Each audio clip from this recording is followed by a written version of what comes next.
Good afternoon. The April 1st meeting of the Oklahoma City Water Utilities Trust will be in order, and the first item on the agenda is the approval of the minutes from March 18th. Move approval. A motion and a second to approve the minutes. Are there questions or comments concerning the minutes? Hearing none, voting please. The minutes are approved. Next item is the consent docket. I'll move approval. A motion and a second to approve the consent docket. Are there matters to be discussed individually? On 3A, which is the very first one, we're receiving an engineering report and letting the engineer prepare plans and specifications to the tune of $410,000. Who is the engineer on that project? Corello. That's Corello Engineering. Local team. This is memo says. Corello.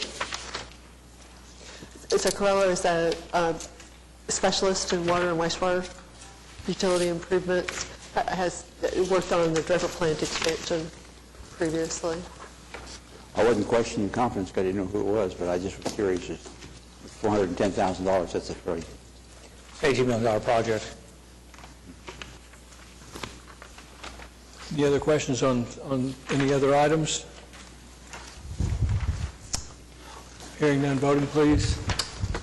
Consent docket's approved. Next item, item 4, items concurrence docket. A couple of items on that. Move approval subject to individual consideration. Second. Motion and a second to approve items A and B on the concurrence docket. Are there matters to be discussed separately? Hearing none, voting please. Concurrence docket's approved. Next item, item 5, items for individual consideration. The first one is a resolution authorizing the general manager to adjust the residential dunning level from $110 to $90. Move approval. Second. A motion and a second to approve item 5A. Are there questions or comments? Is this based on the actual cost? Yes.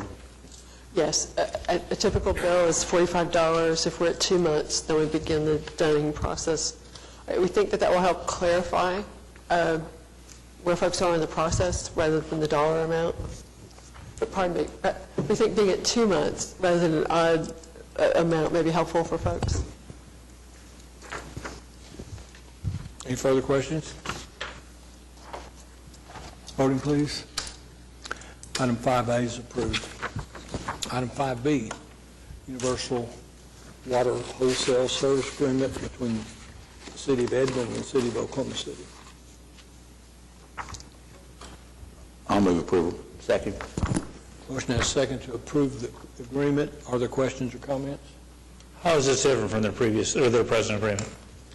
This agreement takes the prior agreements and consolidates them into one, but also provides the flexibility and the authorization such that where we have common borders and systems that would better serve coast lines, we can work those out.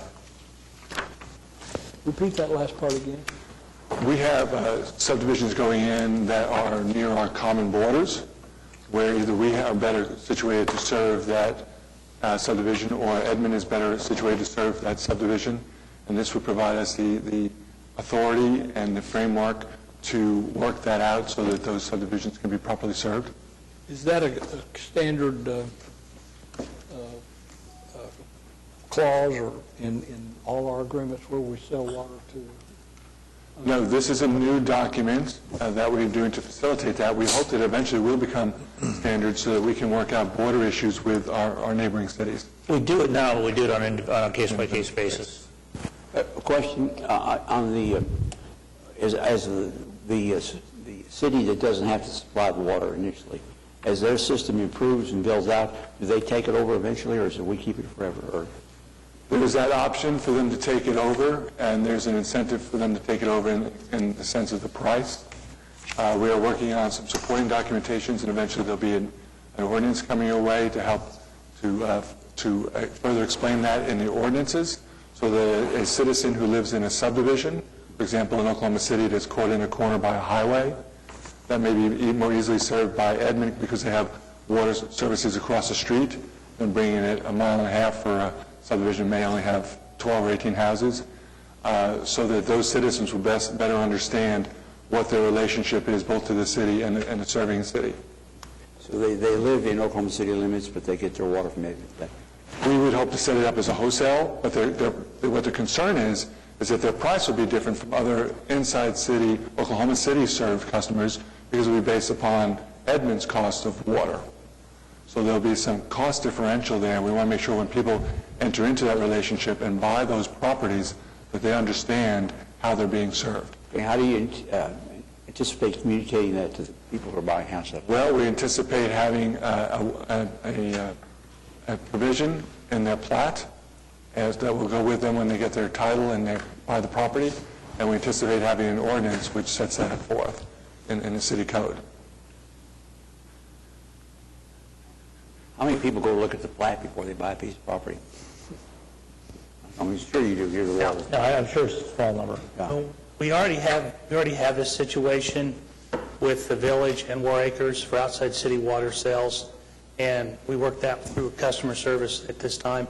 And so once we get the enabling ordinance presented to you and it's approved by council, then we could actually apply that philosophy, because right now it's an idea that we think works well when we have adjoining cities, but we have to effectuate it through the ordinance. And so this is the first step where both of the cities now agree that it's in the city's best interest to work together, where development is now bordering each city.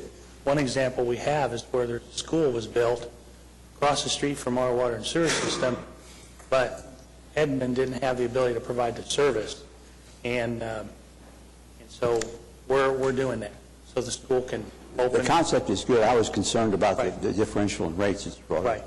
and how we communicated that to the individual. Well, this is a step in the very positive as far as I'm concerned. I've had disputes that I've never been successful in arbitrating between Oklahoma City and Midwest City along 29th Street, where they brought water to 29th Street, but people on the south side of 29th Street, which were in Oklahoma City, it's been some of the conversations that I've had with Midwest City officials have just been borderline ridiculous. I mean, in terms of what they wanted to do that. At one instance, at one time, where they wanted to, the charge for doing it was an amount equal to the sales tax of the business that was located on the south side of 29th Street to be paid to the city of Edmond. Of the city. Of Midwest City, excuse me.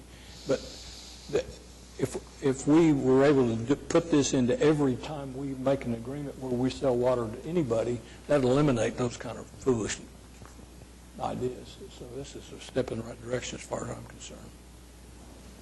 Any further comments? Hearing none, voting please. The agreement is approved. Next item is the executive session. I understand we do need executive session. Have a motion. Move to executive session.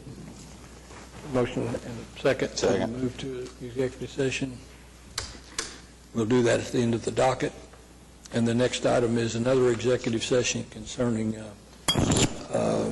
I move we go into executive session. whatever. Have a motion and a second to go into executive session. I'm trying to put that into real estate easements and purchase agreements. We'll go to executive session at the end of the docket. The next item on the agenda is item from trustees.